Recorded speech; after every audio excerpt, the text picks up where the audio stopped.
Hello everyone, আশা করি সবাই ভালো আছো। ইলেকট্রোলাইফ চ্যানেলে তোমাদের সবাইকে স্বাগতম। এ পর্বে আমরা একটা ইম্পর্ট্যান্ট টপিক নিয়ে কথা বলবো, সেটা হলো বুয়েট অ্যাডমিশন।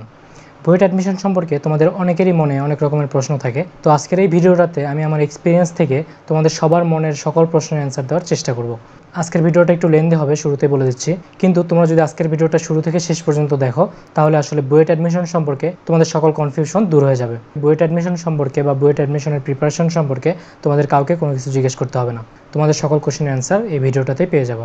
আজকের এই ভিডিওটাতে আমরা বুয়েট পরীক্ষায় অংশগ্রহণের ন্যূনতম যোগ্যতা, বুয়েট পরীক্ষায় অংশগ্রহণের জন্য এসএসসি রেজাল্ট এবং এইচএসসি রেজাল্টের গুরুত্ব, এইচএসসিতে একাডেমিকের পাশাপাশি অ্যাডমিশনের প্রিপারেশন কীভাবে নেওয়া যায়, কোন কোন বই পড়তে হয়, বুয়েটের পরীক্ষার হলে কীরকম সিচুয়েশন হয়, কতগুলো কোশ্চেনের অ্যান্সার করতে হয়, অ্যাডমিশন এক্সামে টাইম কীভাবে কভার করতে হয়, বুয়েট এক্সামের মার্ক ডিস্ট্রিবিউশন এবং কতগুলো কোশ্চেনের অ্যান্সার করলে বুয়েটে চান্স পাওয়া যায়, কতগুলো কোশ্চেন অ্যান্সার করলে টপ 100-এ আসা যায়, বা পরীক্ষার হলে কীভাবে কোশ্চেনগুলোর অ্যান্সার করতে হয়, কীভাবে অ্যান্সার করলে মার্কস বেশি পাওয়া যায়, এবং আলটিমেটলি বুয়েট অ্যাডমিশনের রেজাল্টের মেরিট পজিশনে কতর মধ্যে থাকলে কোন সাবজেক্টটা পাওয়া যায়, এই সবগুলো কোশ্চেনের অ্যান্সার নিয়ে আজকের এই ভিডিওটা। তো জানার জন্য ভিডিওটা শেষ পর্যন্ত দেখতে থাকো।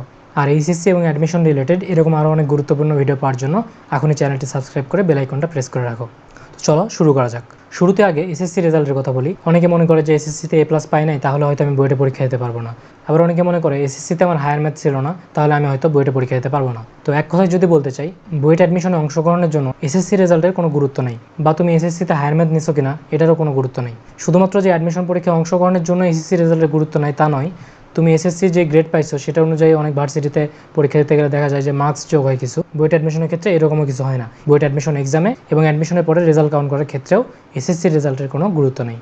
এরপরে এইচএসসি রেজাল্টের ক্ষেত্রে আসি। এইচএসসি রেজাল্টটা বুয়েট অ্যাডমিশনের ক্ষেত্রে লাগে, কিন্তু খুব একটা বেশি না।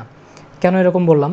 কারণ এইচএসসি রেজাল্টটা কতটুকু লাগবে এটা আসলে ভ্যারিয়েবল, এটা কোনো ফিক্সড কিছু না যে এইটুকুই লাগবে, প্রতি বছর এরকমই লাগে। এটা আসলে এইচএসসি রেজাল্টের উপরে ভ্যারি করে। তো তোমরা জানো যে প্রতি বছর অনেক অনেক শিক্ষার্থী এইচএসসি পরীক্ষা দেয়। তো বুয়েটের পক্ষে তো এত স্টুডেন্টদেরকে অ্যাডমিশন পরীক্ষায় অংশগ্রহণের সুযোগ দেওয়া সম্ভব না।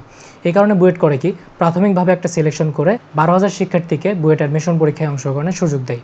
এরপরে এই 12,000 শিক্ষার্থী থেকে 1,000 শিক্ষার্থী ইঞ্জিনিয়ারিং এবং ইউআরপি ইউনিটে এবং 55 জন শিক্ষার্থী আর্কিটেকচার ইউনিটে ভর্তি করায়। তো এখন কথা হলো যে এই 12,000 শিক্ষার্থী বাছাইয়ের ক্ষেত্রে বুয়েট এক এক বছর এক এক রকম ক্রাইটেরিয়া সেট করে। তো কিসের উপর এই ক্রাইটেরিয়াটা সেট করে? কোনো বছর দেখা যায় যে এইচএসসি রেজাল্টটা অনেক বেশি ভালো হয়, তো এই বছর দেখা যায় বুয়েটকে একটু স্ট্রিক্ট ক্রাইটেরিয়া দিতে হয়। যেমন মনে করো এ প্লাস পাইতে হবে, অথবা ফিজিক্স কেমিস্ট্রি ম্যাথে এ প্লাস থাকতে হবে, অথবা কোশ্চেন দেখা গেল অনেক ইজি হয়েছে এবং শিক্ষার্থীরা অনেক বেশি ভালো রেজাল্ট করছে, তাহলে দেখা যায় সেই ক্ষেত্রে ফিজিক্স কেমিস্ট্রি ম্যাথের মার্কটাও কাউন্ট করা হয়। এক বছর এমন হয়েছিল যে এইচএসসি রেজাল্ট অনেক বেশি ভালো হয়েছিল, তো ওই বছর বুয়েট একটা ক্রাইটেরিয়া সেট করে দিচ্ছিল যে ফিজিক্স কেমিস্ট্রি ম্যাথে 90% মার্কস থাকতে হবে, তাহলে তুমি বুয়েট পরীক্ষায় অংশগ্রহণ করতে পারবা। আবার কোনো বছর দেখা যায় যে এইচএসসি রেজাল্টটা অনেক খারাপ হয়, সেক্ষেত্রে দেখা যায় যে ফিজিক্স কেমিস্ট্রি ম্যাথে এ প্লাস না পায়ে পরীক্ষা দেওয়া যায়। যেমন আমার পার্সোনাল এক্সপিরিয়েন্স থেকে বলি, আমার এক ফ্রেন্ড ছিল, তার ফিজিক্সে এ প্লাস মিস ছিল, তারপরেও কিন্তু বুয়েট অ্যাডমিশনে তাকে পরীক্ষা দেওয়ার জন্য ডাকা হয়েছিল। সো এগুলো নিয়ে প্যারানোর কিছু না, এগুলো ফিক্সড কিছু না। 12,000 শিক্ষার্থীকে সিলেক্ট করার জন্য যেই ক্রাইটেরিয়া সেট করতে হয় বুয়েট সেই ক্রাইটেরিয়া সেট করে, সেটা হোক ওভারঅল এ প্লাস, অথবা ফিজিক্স কেমিস্ট্রি ম্যাথে এ প্লাস, অথবা ফিজিক্স কেমিস্ট্রি ম্যাথের মার্কস 90%, যে কোনো কিছুই হতে পারে। তো যেহেতু কী হবে কিছু বলা যায় না, এ কারণে তোমার টার্গেট থাকতে হবে যে ফিজিক্স কেমিস্ট্রি ম্যাথে আমাকে ভালো করতে হবে। কারণ যেহেতু ইঞ্জিনিয়ারিং ইউনিভার্সিটি, তুমি যদি ফিজিক্স কেমিস্ট্রি ম্যাথে ভালো মার্কস পাও তাহলে তোমার আর কোনো টেনশন থাকে না। তো এগুলো ক্রাইটেরিয়া নিয়ে দুশ্চিন্তা না করে তুমি নিজের ফিজিক্স কেমিস্ট্রি ম্যাথ এই সাবজেক্টগুলো ইমপ্রুভ করো, তাহলে বুয়েট তোমাকে নিজেই ডেকে নেবে। আচ্ছা, এখন একটু বলি যে এইচএসসির পাশাপাশি তুমি অ্যাডমিশনের প্রিপারেশন কীভাবে নেবা। তোমরা জানো যে এইচএসসি পরীক্ষার পরে অ্যাডমিশনের জন্য 3 মাস সময় থাকে। তো তোমরা যদি মনে করো যে ওই 3 মাস পরে আমরা বুয়েটে চান্স পাবো, এইচএসসির সময় আমাদের অ্যাডমিশনে কিছুই পড়তে হবে না, এটা আসলে ঠিক নয়, এটা একদম ভুল ধারণা। তুমি যখন অ্যাডমিশন কোচিং করতে যাবা দেখা যাবে তোমাকে এক গাদা বই ধরাই দেবে। তো অ্যাডমিশনের কনসেপ্টগুলো বা অ্যাডমিশনের জন্য যেভাবে প্রিপেয়ার্ড হতে হয় এগুলো করতে আসলে তুমি অনেক বেশি বিজি হয়ে যাবা। অ্যাডমিশন কোচিং করতে যাওয়ার পরে উদ্ভাস তোমাকে কীভাবে পড়াবে বা কী কী এক্সাম নেবে, কোন এক্সামে তোমার মেরিট পজিশন কীরকম হলে তুমি বুয়েটে চান্স পাবা, এগুলো নিয়ে আমি অলরেডি একটা ভিডিও আপলোড করে দিচ্ছি, লিঙ্ক ডেসক্রিপশনে এবং কার্ডে দেওয়া আছে, তোমরা চাইলে দেখে নিতে পারো। তো কোচিংয়ের এত প্যারা, এত বই পড়বা, অ্যাডমিশনের জন্য এত কনসেপ্ট পড়বা, এর পাশাপাশি তখন যদি তোমাকে আবার এইচএসসির কনসেপ্ট পড়তে হয় তাহলে কিন্তু তুমি আসলে দিশেহারা হয়ে যাবা, সময় পাবা না এইচএসসির কনসেপ্ট পড়ার। এই কারণে সাজেশন থাকবে যে এইচএসসির কনসেপ্টগুলো এইচএসসিতেই পড়ে যাবা এবং অ্যাডমিশনেরও কিছু কনসেপ্ট এইচএসসিতে পড়ে আগায় নিয়ে রাখবা। তো এর জন্য তোমাকে কিছু বই পড়তে হবে। তো এইচএসসির পাশাপাশি অ্যাডমিশনের জন্য তুমি কোন কোন বই পড়তে পারো এটা নিয়ে আমি অলরেডি একটা ভিডিও আপলোড করে দিচ্ছি, লিঙ্ক ডেসক্রিপশনে এবং কার্ডে দেওয়া আছে, তোমরা চাইলে দেখে নিতে পারো। ওই বইগুলো যদি তোমরা ফলো করো তাহলে 2 বছর পরে যখন তুমি অ্যাডমিশনে যাবা দেখবে যে জিনিসগুলো অনেক বেশি ইজি লাগতেছে এবং অ্যাডমিশন কোচিংয়ে যে এক্সামগুলো হবে দেখবে ওগুলোতে তুমি অনেক ভালো করতেছো, তোমার নিজের মধ্যে একটা কনফিডেন্স বিল্ড আপ হবে। আচ্ছা, এখন একটু বুয়েট অ্যাডমিশনের মার্কস ডিস্ট্রিবিউশন সম্পর্কে বলি। বুয়েটে সাধারণত 60টা কোশ্চেন থাকে, 20টা ফিজিক্স, 20টা কেমিস্ট্রি আর 20টা ম্যাথ। বুয়েটে বাংলা ইংলিশ থেকে কোনো কোশ্চেন থাকে না, শুধুমাত্র ফিজিক্স কেমিস্ট্রি ম্যাথ এই 3টা সাবজেক্ট থেকে কোশ্চেন থাকে। তো এই 60টা কোশ্চেনের জন্য তোমাকে বুয়েট সময় দেয় 3 ঘন্টা। তার মানে তুমি যদি হিসাব করে দেখো, তুমি একটা কোশ্চেনের অ্যান্সার করার জন্য সময় পাবা 3 মিনিট করে। তো এইচএসসিতে আমরা যেভাবে অঙ্কগুলো করি, আমরা কিন্তু অনেক লেন্দি প্রসেসে অঙ্কগুলো করি। মানে আমরা আগে একটা অঙ্ক পড়ি, তারপরে বুঝি অঙ্কটা কী চাইছে, তারপর আমরা চিন্তা করি যে অঙ্কটা কোন প্রসেসে করতে হবে, তারপর আমরা লিখে নেই যে এই অঙ্কে এটা দেওয়া আছে, এটা দেওয়া আছে, তারপর আমরা সূত্র প্রয়োগ করি, তারপর আমরা ক্যালকুলেশন করি, তারপর অঙ্ক করি। কিন্তু 3 মিনিট সময় তো এত কিছু করা সম্ভব নয়। তাহলে আমরা কীভাবে অ্যাডমিশনের টাইমটা ম্যানেজ করতে পারি?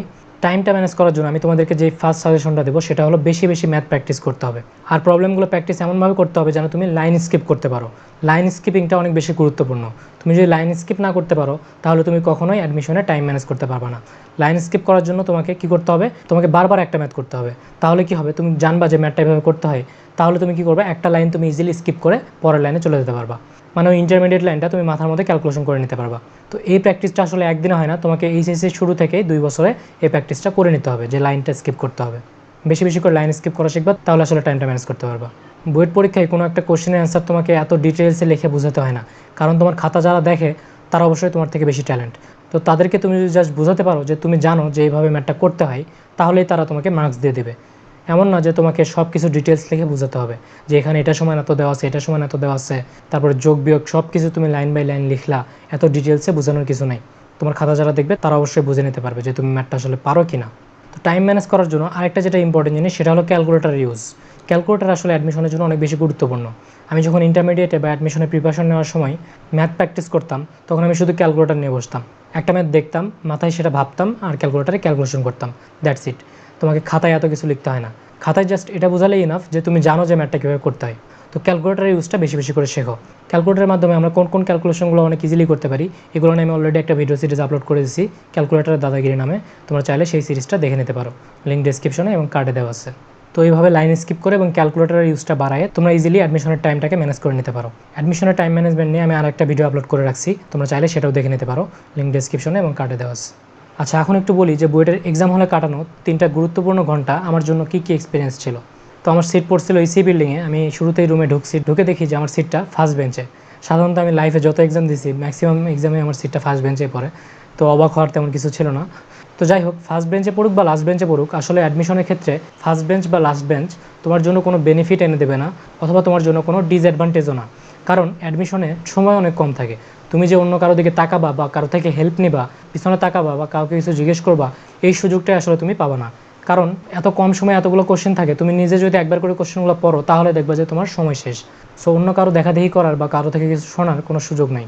অথবা আরেকটা জিনিস তোমাদেরকে সাবধান করে দেই, যে বুয়েটের টিচাররা আসলে অনেক বেশি স্ট্রিক্ট। তুমি যদি কারো দেখে লেখো বা কাউকে কিছু জিজ্ঞেস করো, বুয়েটের টিচাররা তোমাকে একবারও বলবে না তুমি দেখো না বা কারো থেকে কিছু শোনো না।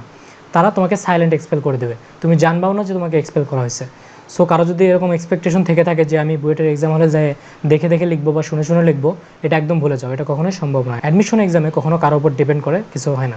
অ্যাডমিশনে সাধারণত দেখার বা শোনার কোনো সুযোগ থাকে না। তো যাই হোক, এখন আর একটা গুরুত্বপূর্ণ কথা, সেটা হলো বুয়েটের এক্সাম শুরু হওয়ার 10 মিনিট আগে বুয়েট তোমাকে কোশ্চেন দেয়। তো এই 10টা মিনিট সময় তোমার জন্য অনেক বেশি গুরুত্বপূর্ণ। কেন গুরুত্বপূর্ণ? এই 10 মিনিট সময় বুয়েট আসলে দেয় তোমাকে দেখার জন্য যে তোমার কোশ্চেনে কোনো প্রিন্টিং মিস্টেক আছে কিনা, তাহলে বুয়েট তোমাকে কোশ্চেনটা চেঞ্জ করে দেবে। কিন্তু আমরা এই 10 মিনিট সময়কে আরও অনেক গুরুত্বপূর্ণ কাজে লাগাতে পারি। কীভাবে? আমরা এইচএসসির 2 বছর বা অ্যাডমিশনের সময় অনেক অনেক ম্যাথ প্র্যাকটিস করছি। সো আমরা অনেক অনেক ম্যাথের টাইপের সাথে পরিচিত। কিছু ম্যাথ আছে যেগুলো আমরা দেখলেই বুঝতে পারবো যে আমরা এই ম্যাথগুলো করছি, আমরা ইজিলি ম্যাথগুলো সলভ করতে পারবো। আবার কিছু ম্যাথ আছে যেগুলো দেখে আমাদের মনে হবে যেগুলো হয়তো একটু ট্রাই করলে পারবো। আবার অনেক ম্যাথ থাকে যেগুলো অনেক বেশি হার্ড, যেগুলো পারার মতোই না। আবার কিছু ম্যাথ থাকে যেগুলো দেখা যায় যে পারবো কিন্তু ক্যালকুলেশন অনেক বড়। এই 10 মিনিট সময়ে আমাকে এই 3টা ভাগে ম্যাথগুলোকে ভাগ করে নিতে হবে, যে কোন ম্যাথগুলো অনেক ইজি আমি দেখার সাথেই পারবো, আর কোন ম্যাথগুলো একটু ট্রাই করলে পারবো, আর কোন ম্যাথগুলো অনেক বেশি হার্ড বা অনেক বড়, যেগুলো একটু বেশি সময় লাগবে। এরপরে যখন এক্সাম শুরু হবে, তোমাকে শুরুতেই যে কোশ্চেনগুলো ইজি এই কোশ্চেনগুলো অ্যান্সার করতে হবে। তারপরে যেগুলো একটু ট্রাই করলে পারবো আমার মনে হচ্ছে, এগুলো অ্যান্সার করতে হবে। এরপরে যেগুলো হার্ড বা ক্যালকুলেশন একটু বড়, সেগুলো অ্যান্সার করতে হবে। কখনোই হার্ড কোশ্চেন বা যে কোশ্চেনটা নিয়ে তোমার একটু সন্দেহ আছে যে এটা পারবো কি পারবো না, এই কোশ্চেনগুলোতে কখনো অ্যান্সার শুরু করা যাবে না। আমার একটা কথা বলি যে আমার একটা ব্যাড হ্যাবিট ছিল ইন্টারমিডিয়েট পর্যন্ত, যে আমি কখনোই কোশ্চেনের সিকোয়েন্স ব্রেক করতাম না। আমি কেন জানি যে যেই কোশ্চেনটা আগে দেওয়া থাকে সেটা আগে অ্যান্সার করতাম, যেটা পরে দেওয়া থাকে এটা পরে অ্যান্সার করতাম। আমার কেন জানি সিকোয়েন্স এলোমেলো করতে ভালো লাগতো না। কিন্তু আসলে পরে এটা এক্সপিরিয়েন্স করছি যে এটা আসলে ঠিক নয়। যে কোশ্চেনটা আমি পারবো, যেটা আমার সময় কম লাগবে, এটা আমার আগে অ্যান্সার করা উচিত। কারণ একটা কঠিন কোশ্চেন করতে চাই, দেখা গেল সেটা মিললো না, তাহলে কি হবে? তোমার মাথাটা গরম হয়ে যাবে। মাথা যখন গরম হয়ে যাবে, মাথা যদি ঠিকমতো কাজ না করে, তাহলে কিন্তু তুমি অনেক ইজি ম্যাথও পারবে না। অথবা দেখা যায় যে তুমি একটা ম্যাথটা অনেক বেশি সময় অপচয় করে ফেলছো, অথচ ওই একটা ম্যাথের সময় তুমি আরও 2টা 3টা ম্যাথ করতে পারতা। তো একটা ম্যাথ করার জন্য তোমার 2-3টা ম্যাথ মিস করার কোনো লজিক আমি দেখি না, কারণ মার্কস তো একই, তাই না? ইজি ম্যাথেরও যে মার্কস, কঠিন ম্যাথেরও সেই মার্কস, সবগুলো ম্যাথের মার্কস 10 করে। তো তুমি কেন কঠিন ম্যাথ করতে যে মাথা গরম করবা? ইজিগুলো করো, পরে সময় পেলে কঠিনটা করবা। কঠিনটা তো আর আমি ছাড়তে বলতেছি না, কঠিনটা করো কিন্তু পরে করো, অথবা যেগুলো ক্যালকুলেশন বড় সময় লাগবে এগুলো পরে করো, আগে ইজিগুলো করে নাও। আবার পার্শিয়াল মার্কও কিন্তু আছে, কোনো একটা কোশ্চেন দেখা গেলো তুমি অর্ধেক পারছো, বাকি অর্ধেক পারো নাই, তো তুমি যদি অ্যাপ্রোচ ঠিকভাবে করে থাকো, বুয়েট তোমাকে পার্শিয়াল মার্কও দেবে। তো আসলে বুয়েট অ্যাডমিশনটা এতটা কঠিন কিছু নয়, যদি তুমি এইচএসসি 2 বছর এবং অ্যাডমিশনে ভালোভাবে প্রিপারেশন নিয়ে যাও এবং অ্যাডমিশন টেস্টের এই 3 ঘন্টা সময় মাথা ঠান্ডা রাখতে পারো এবং কোশ্চেনগুলোকে এইভাবে 3টা ভাগে ভাগ করে অ্যান্সার করতে পারো, তাহলে আসলে তোমার জন্য বুয়েট অ্যাডমিশন অতটাও কঠিন কিছু না, তুমি ইজিলি বুয়েটে চান্স পাইতে পারো। আচ্ছা, এখন একটু বলি যে অনেকের মনে ধারণা থাকে যে আমি 60টা কোশ্চেনের মধ্যে 60টা কোশ্চেনের অ্যান্সার করবো, 60টার মধ্যে যদি আমি অ্যাটলিস্ট 58-59টা অ্যান্সার না করি তাহলে আমার বুয়েটে চান্স হবে না, আমার লাইফ শেষ। এরকম মনে করার কিছু নাই।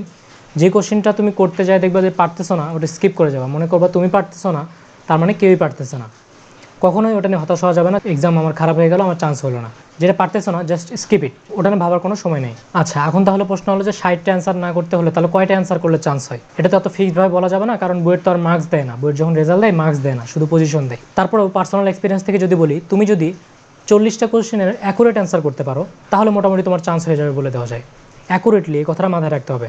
এমন না যে 40টা অ্যান্সার করলাম 20টা ভুল করে আসলাম, তাহলে কিন্তু হবে না। অ্যাকুরেটলি মোটামুটি তুমি যদি 40টা কোশ্চেন অ্যান্সার করতে পারো তাহলে বলা যায় যে তোমার বুয়েটে চান্স হবে। আর যদি মোটামুটি 50টার কাছাকাছি অ্যাকুরেট অ্যান্সার করতে পারো তাহলে বলা যায় যে তোমার পজিশন বুয়েটে টপ 100-এর মধ্যে চলে আসছে।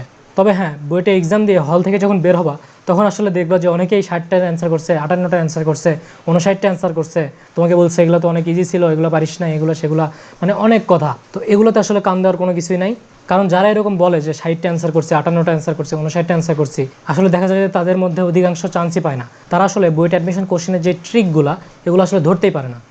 বুয়েটের প্রতিটা কোশ্চেনেই ট্রিক থাকে।